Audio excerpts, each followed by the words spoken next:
Wassalatu wassalamu ala Muhammadin sayyidil mursalin wa ala alihi wa ashabi ajmain. Bapak-bapak dan ibu, saudara-saudara jamaah salat subuh rahimakumullah. Kajian kita pada pagi hari ini mengambil tema tentang barokah. Apa itu barokah? Biasanya diterjemahkan sesuatu yang memiliki kemanfaatan yang banyak. Asyai'ul ladzi yastamilu fihi manafi'ul asyirah. Itu namanya barokah. Saya ambil dari kitab kecil Khamsata Asyrah Sabab min asbabin naz'il barokah. 15 sebab dari sebab-sebab dicabutnya barokah. Buku ini sudah diterjemahkan dalam bahasa Indonesia oleh Ustadz Abdul Somad. Pengarang aslinya Abdul Hamid Abdul Fadil. Dan karena padatnya isi buku itu, ceramah-ceramah Ustadz Abdul Somad itu selalu membawa 15 sebab ini. Kenapa saya menganggap masalah barokah itu penting ya? Islam yang kita peluk ini mengajarkan anugerah Allah yang tinggi itu ya barokah itu yang disertakan dalam pemberiannya yang macam-macam. Terbukti kalau kita itu mendoakan saudara kita ya, uluk salam itu kan ada 3 tingkatan. Ada salam, selamat, ada rahmat, ada barokah. Ini beda-beda nilainya. Assalamualaikum itu keselamatan bagi kamu, selamat, nggak terkena musibah. Warahmatullah, rahmat itu kan dari kata rahimah yarhamu, rahman ya, kasih sayang Allah. Sudah selamat, dikasih sayangi Allah. Ditambah wah barokah, berkah. Kasih sayang Allah yang diberikan kita itu berdampak macam-macam manfaat. Memang terus terang ya, bukan kita ini karena subjektivitas kita orang Islam mengatakan di dalam kehidupan ini tidak ada salam melebihi lengkapnya salam Islam. Cuma sayangnya saya heran, salam assalamualaikum warahmatullahi wabarakatuh itu banyak orang mengira itu salamnya orang Arab. Ini mesti orang nggak ngerti bahasa Arab gitu. Saya dulu pernah menerangkan salam di dunia itu sama, Pak. Salamnya orang Indonesia, orang Inggris, sampai wong Jawa itu podo. Sekarang kalau pagi gini kita mengucapkan salam gimana? Kan selamat pagi toh. Jadi wong Inggris good morning, jadi wong Jerman guten morgen toh. Kata orang Jawa sugeng enjang kan gitu toh. Sugeng itu selamat, enjang itu ya pagi. Sama dengan orang Arab. Orang Arab itu kalau ketemu pagi itu ya sobahal khair. Itu asli Arab itu wis. Sobah itu pagi, khair itu bagus. Nanti kalau siang itu ya jawabnya sobahan nur. Ya pagimu juga cemerlang. Kalau siang naharu kasaid. Nahar itu siang. Ka itu kamu, said itu bahagia. Dijawab Sa'idun Mubarak. Nah karena kalau sore ya masa al khair. Kalau malam Lailatul Sa'idah, mudah-mudahan malammu berbahagia. Kan sama, selamat pagi, selamat siang, selamat sore, selamat malam. Apa bedanya? Bahkan maaf, saya kadang-kadang heran ya. Sudah salamnya itu sederhana, selamat pagi gitu ya. Disingkat lagi. Pagi Pak, pagi gitu. Saya nek diuluk salami, apalagi mahasiswa, pagi Pak Manan, memang pagi, saya bilang gitu. Lho sing gak ro isuk lho sapa lah gak genah itu. Kadang saya didik langsung. Walaupun dia benar mengatakan, selamat pagi Pak Manan, saya jawab, waalaikumsalam. Ya Pak, sorry Pak, assalamualaikum gitu. Nah, dosen agama dikului salam selamat pagi itu kan ya dianggap aku wong Kristen tak ya apa itu kan di kantor-kantor gitu, pagi Pak, pagi, siang Pak, siang, sore Pak, sore gitu. Gak kena kabeh itu. Saya tidak ahli singkatan, tidak anti singkatan Pak. Kalau nyingkat yang betul apa? Selamat Pak, selamat, nah, itu benar. Bukan pagi Pak, pagi. Sing gak ero esuk sapa. Oke. Jadi jangan sekali-kali mengatakan assalamualaikum salamnya orang Arab. Bukan. Itu khusus yang mengajarkan Islam. Sebelum Islam datang tidak ada salam seperti itu.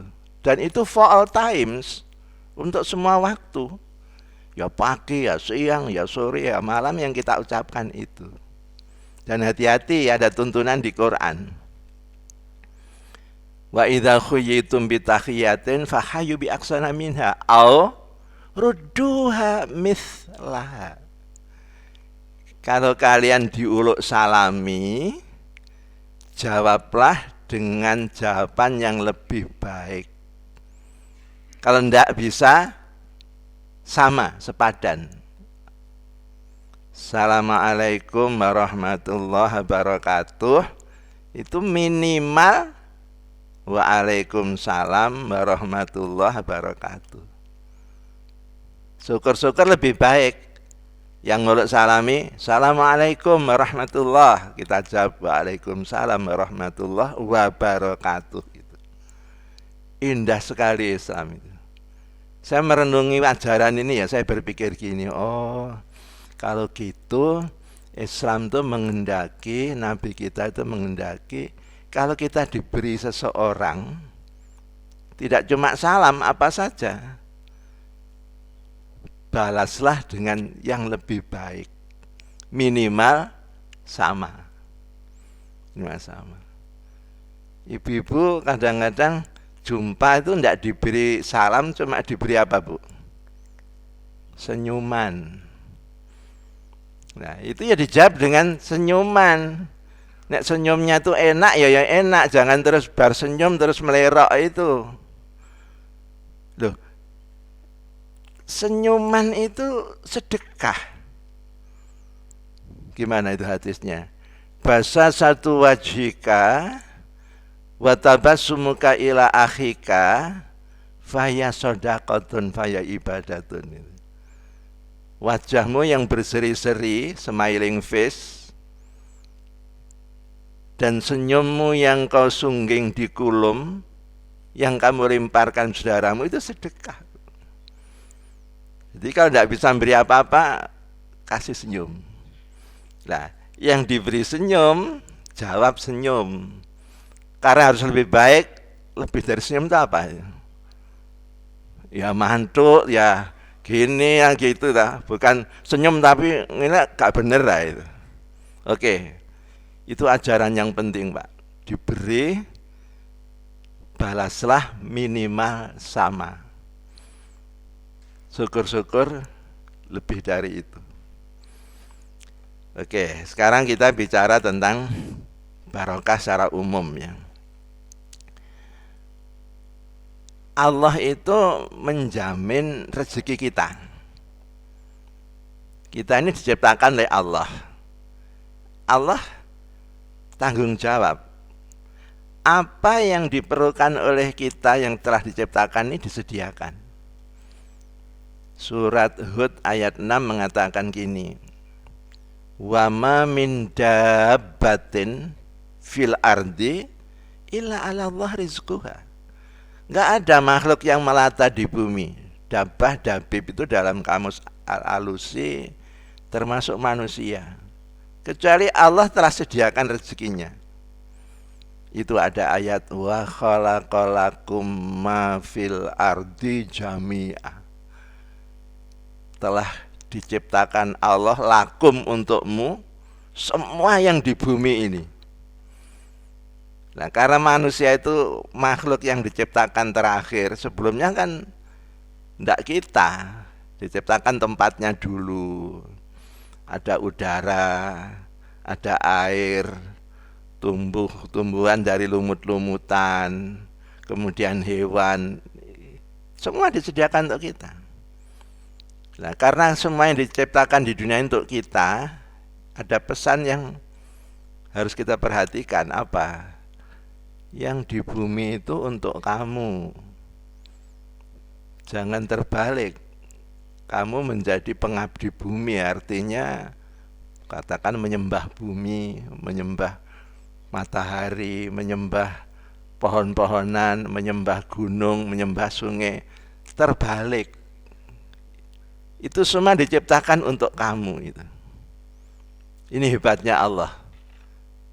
Sebelum menciptakan sebuah makhluk itu perlu apa? Dibuatkan dulu.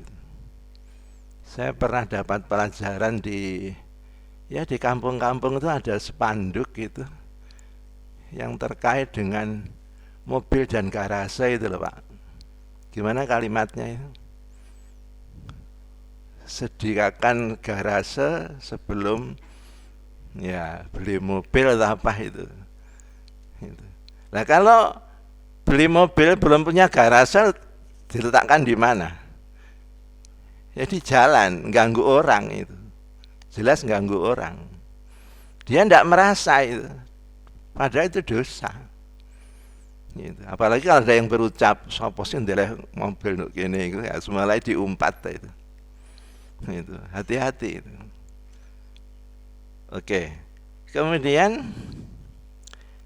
keberkahan rezeki yang disediakan Allah banyak itu, Allah mengatakan hanya diberikan kepada orang-orang yang bertakwa, Pak.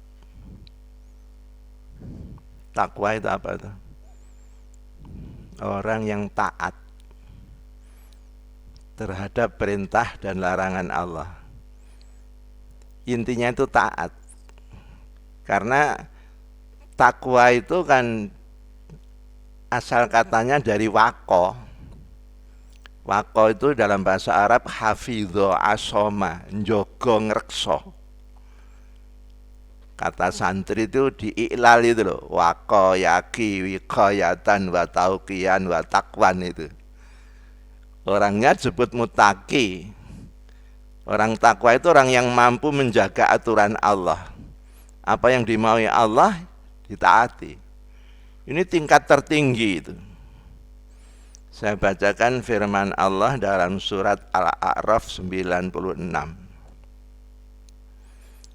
Walau anna ahlal qura, seandainya penduduk sebuah negeri itu amanu wattaqau, berarti berbeda dua ini, beriman dan bertakwa. Kalau tingkatannya dari Islam, Muslim, mukmin, muttaqi, beda itu. Di surat Al-Hujurat itu ada ayat gini, qalatil a'rabu amanna. Orang-orang Arab gunung, Badui, itu berkata, Muhammad, saya telah beriman. Langsung ditegur oleh Allah itu, qul, jawab Muhammad kepada mereka, lam tu'minu. Kalian tuh belum beriman, belum mukmin.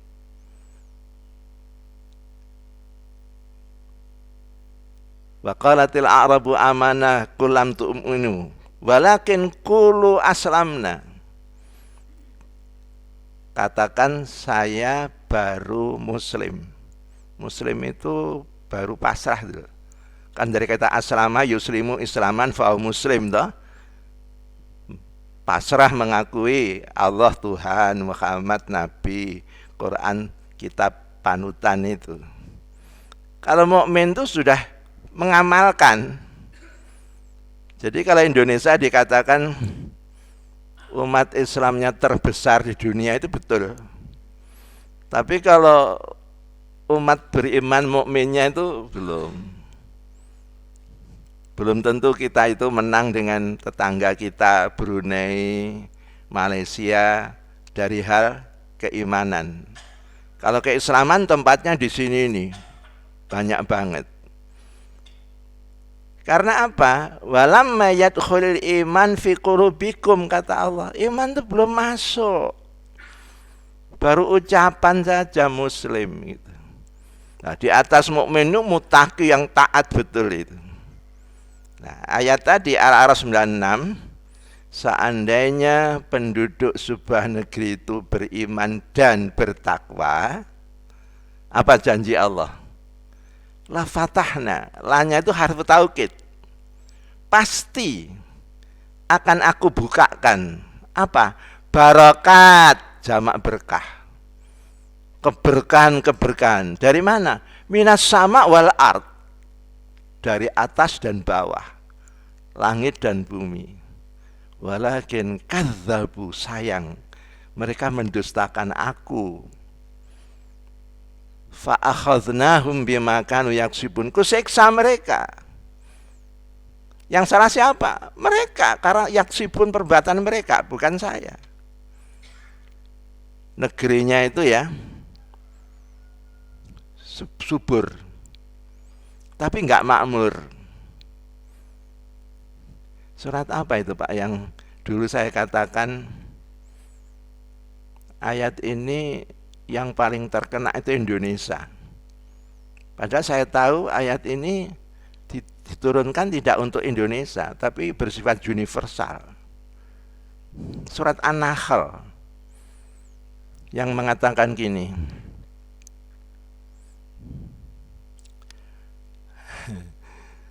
Wa daraballahu masalan qaryatan kanat aminatan mutmainnah.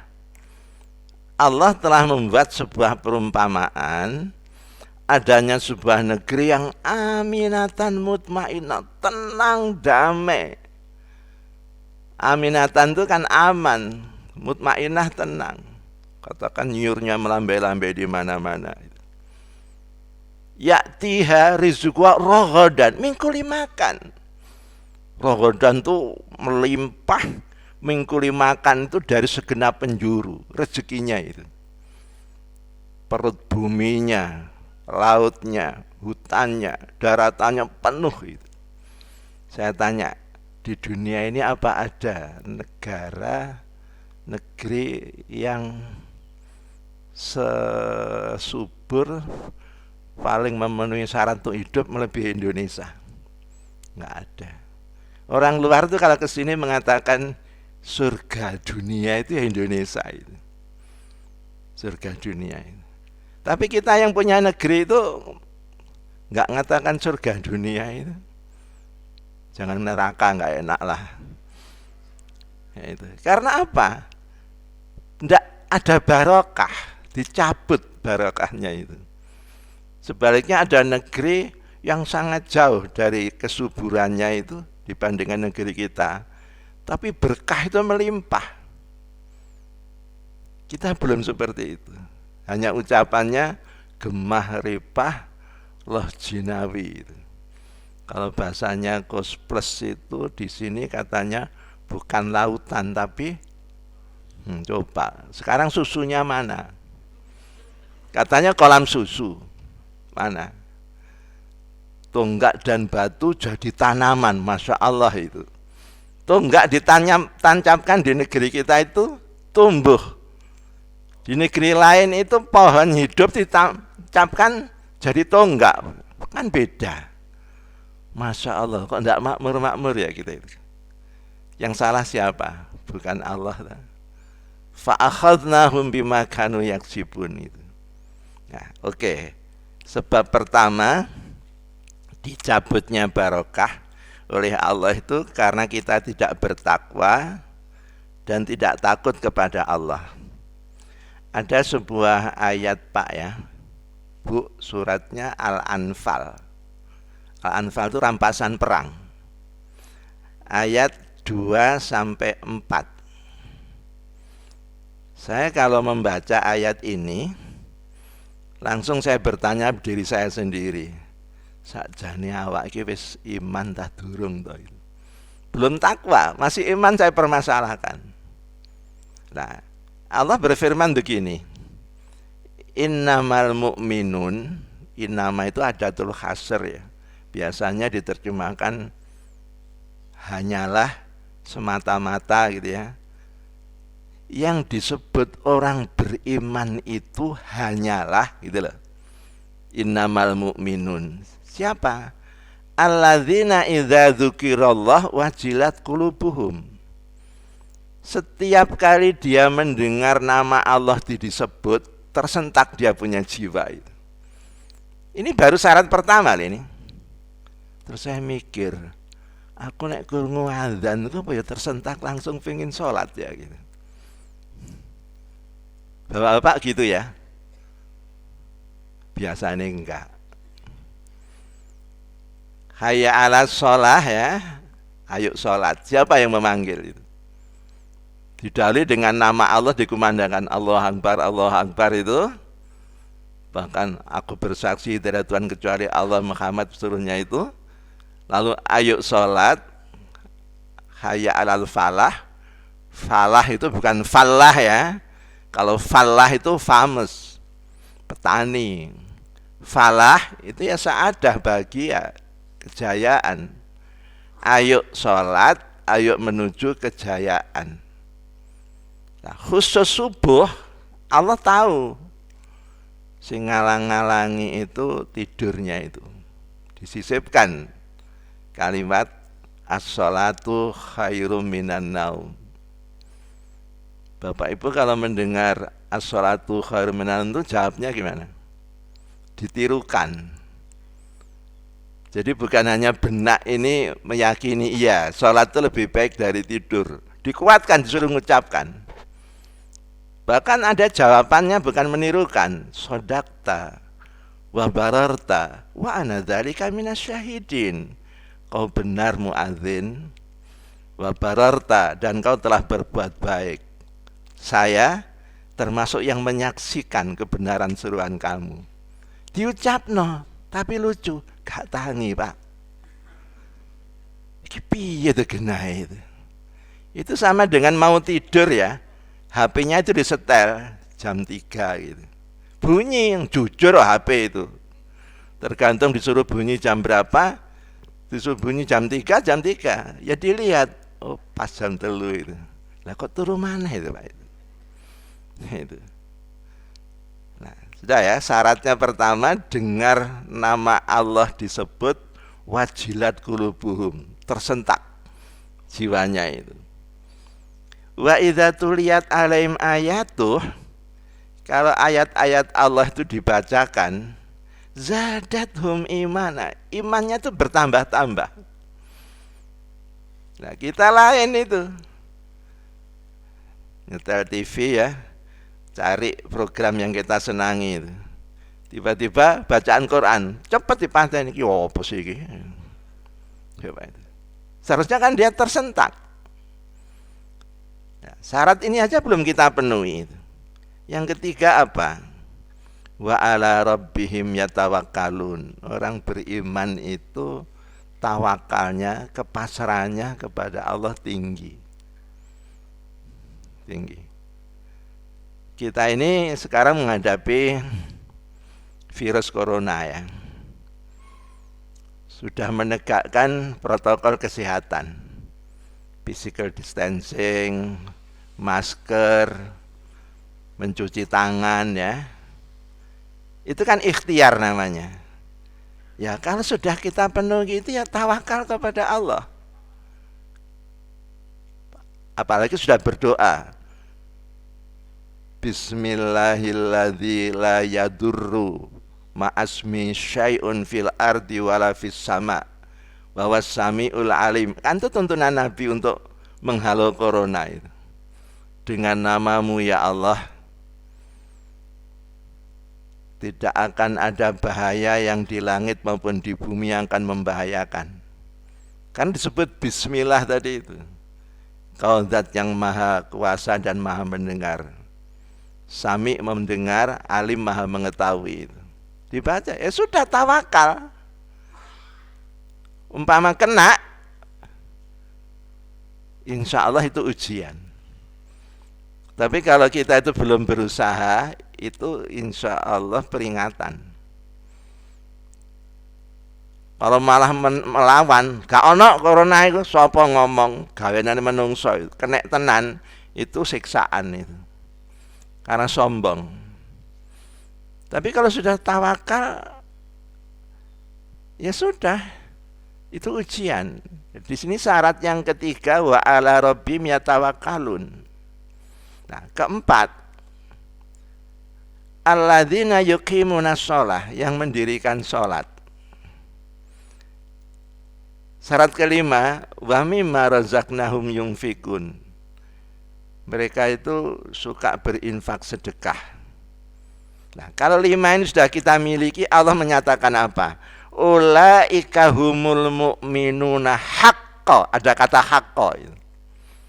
Mereka itulah yang benar-benar beriman.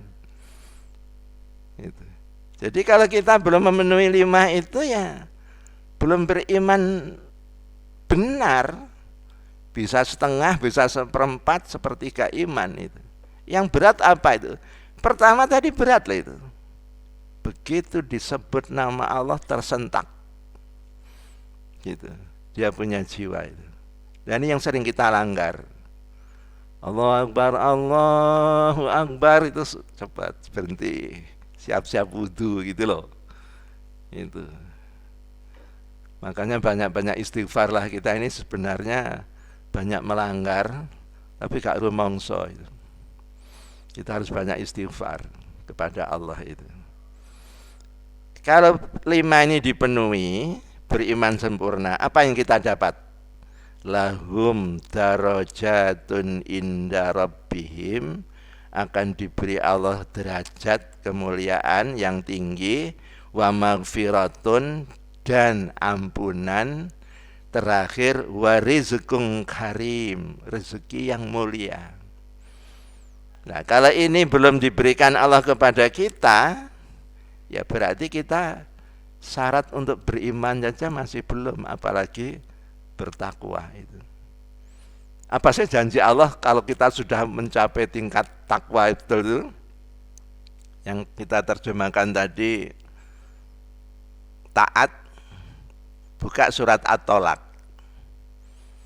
Wa man yattaqillaha, siapa betul-betul bertakwa kepada Allah, ya ja'alahu makhraja. Selalu aku beri jalan keluar. Makhraja itu way out. Jalan keluar dari kata kharaja. Isim makan.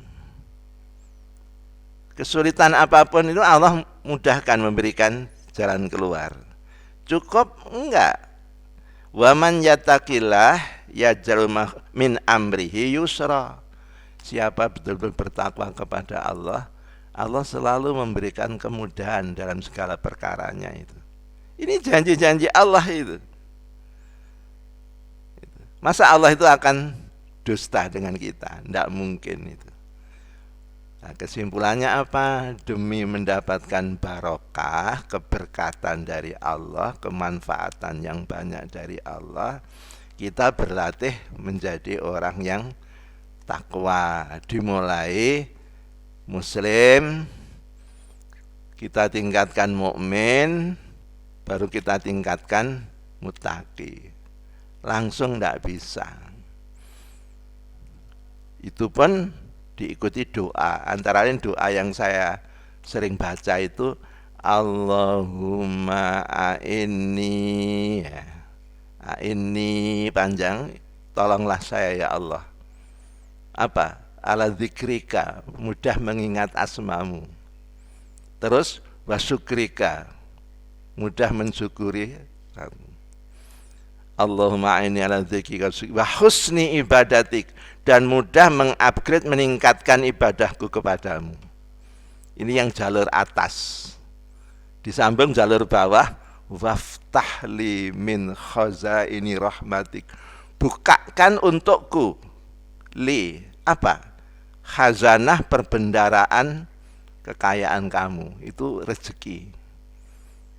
Ke atas ingat kuat, syukur kuat, ibadah kuat.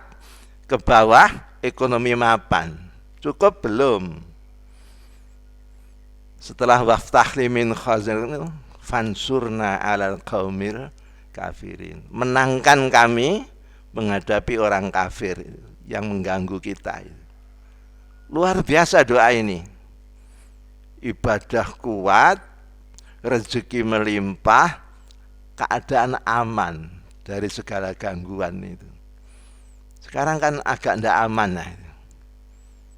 Saya kaget melihat tayangan video dari Profesor Dr. Kiai Zahrah, yang beliau itu samping hafid, ketua atau pembina pesantren se-Indonesia, dosen guru besar di UIN Surabaya Sunan Ampel. Dilapori ada kiai yang memimpin pesantren didatangi aparat gitu, tapi beliau tidak menjelaskan aparat itu siapa. Saya tidak mau menjelaskan, untuk apa cari musuh, kata begitu. Itu jam 12 malam meminta agar santri-santrinya itu di swab itu di rapid gitu. Itu. Terus beliau mengatakan jangan sampai diterima, surat kuasanya diminta dulu, nanti kita usut siapa yang buat surat perintah itu. Sebab tidak ada pejabat manapun memberikan perintah swab atau rapid test itu jam 12 malam. Akhirnya katanya aparat itu pulang, setengah jam kemudian datang lagi dengan pakaian lain, artinya bukan yang datang pertama. Apa? Minta daftar seluruh santri dan seluruh ustadz di situ. Beliau katakan jangan diberi, itu berbahaya itu.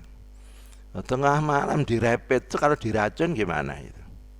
Dan untuk apa daftar? Nah, saya menyimpulkan kok mulai kurang aman keadaan ini.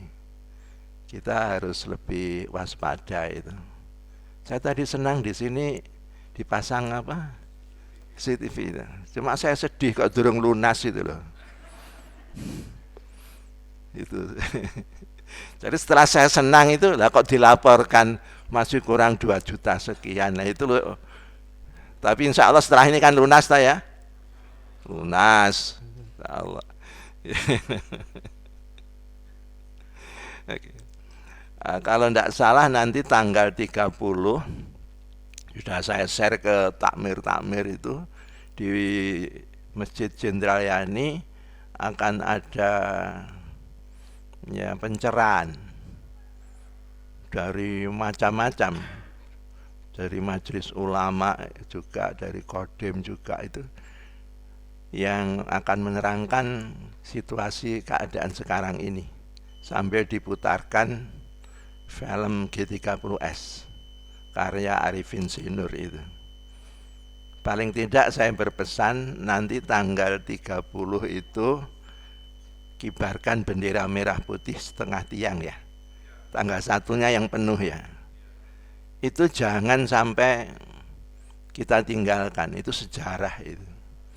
Sebab sudah mulai ada upaya anak-anak kita tidak diberi lagi sejarah tentang peristiwa G30S itu. Gak boleh itu. Kita harus hidupkan sejarah, itu harus diketahui itu. Kita ikuti nanti di Masjid Yani paparan apa yang akan kita terima. Pokoknya sementara ini hati-hati. Jangan sampai kita itu lena, harus waspada. Jadi tadi itu ke atas ibadah kuat, ke bawah itu mohon rezeki mudah, mapan, ketiga aman.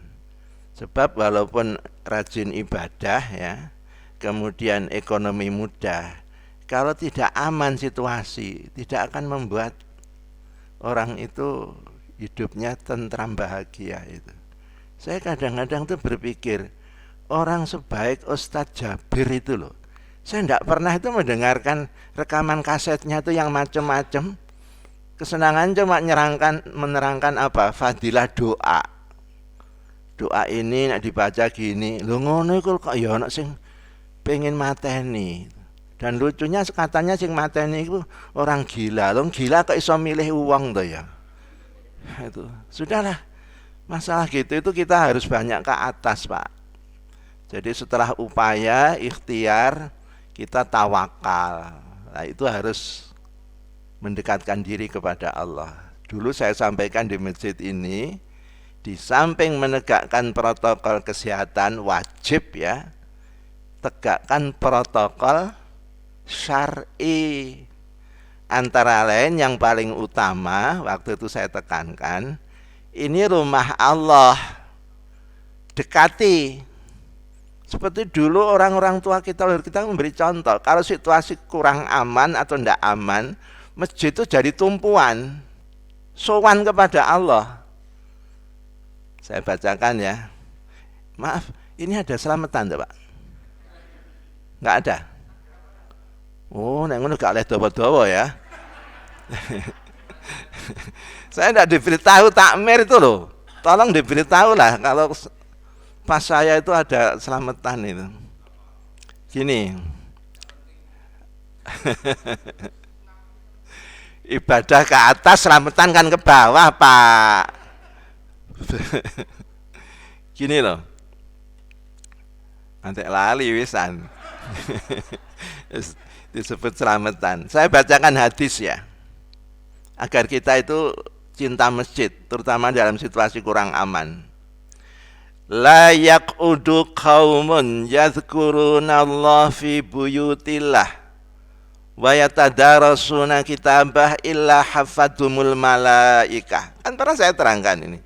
Tidak ada sebuah kaum ya, sekelompok orang yang duduk-duduk di masjid seperti kita ini, tujuannya yadhkurullah, ingat Allah, wa yatadarasuna kitabah, dan mengkaji firman-firmannya, illa, kecuali hafadhumul malaikah, dikelilingi malaikat, Pak.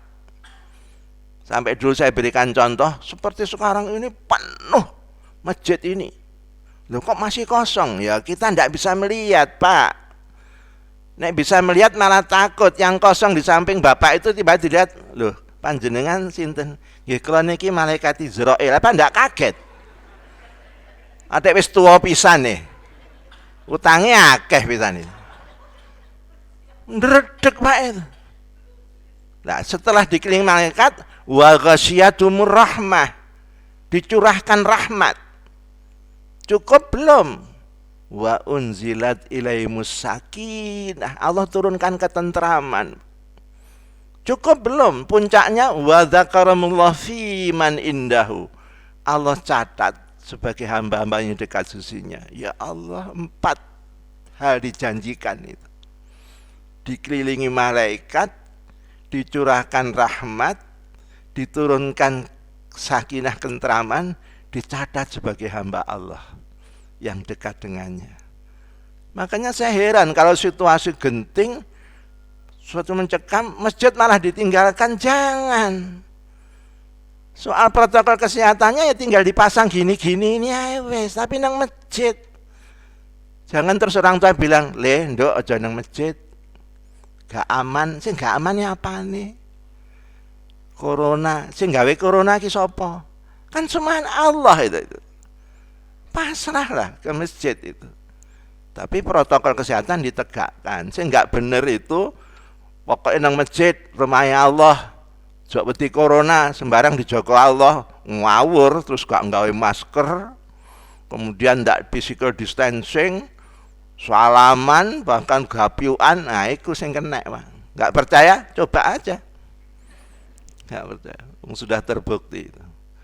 Baiklah, kita doakan yang selamatan, mudah-mudahan selamatannya diterima oleh Allah sebagai amal dan diberkahi, dan mudah-mudahan kita yang mengikutinya ini termasuk yang dapat berkah dari Allah itu. Ya Allah ya Karim ya Rahman ya Rahim, la tu'akhidna in nasina aw akhtana wa la tahmil alaina isra kama hamaltahu 'alal ladzina min qablina. Rabbana wa la tuhammilna ma la taqata lana bih wa'fu anna waghfir lana warhamna anta maulana fansurna al-qawmil kafirin. Allahumma antas salam wa minkas salam wa ilaika ya'udu salam fahayna rabbana ya Allah bisalam wa adkhilna jannata darussalam. Allahumma taqabbal minna innaka antas samiul alim wa tub alaina ya Allah innaka antat tawwabur rahim. Rabbana atina fid dunya hasanah wa fil akhirati hasanah wa qina adzabannar wa adkhilna jannata mal abrar ya aziz ya ghaffar ya rabbal alamin. Fa subhana rabbika rabbil izzati amma yasifun wa salamun al mursalin walhamdulillahi rabbil alamin. Sampai di sini, yang akan datang masih kita lanjutkan sebab kedua, ketiga dan seterusnya. Aku qouli hadza wa astaghfirullah li wa lakum. Assalamualaikum warahmatullahi wabarakatuh.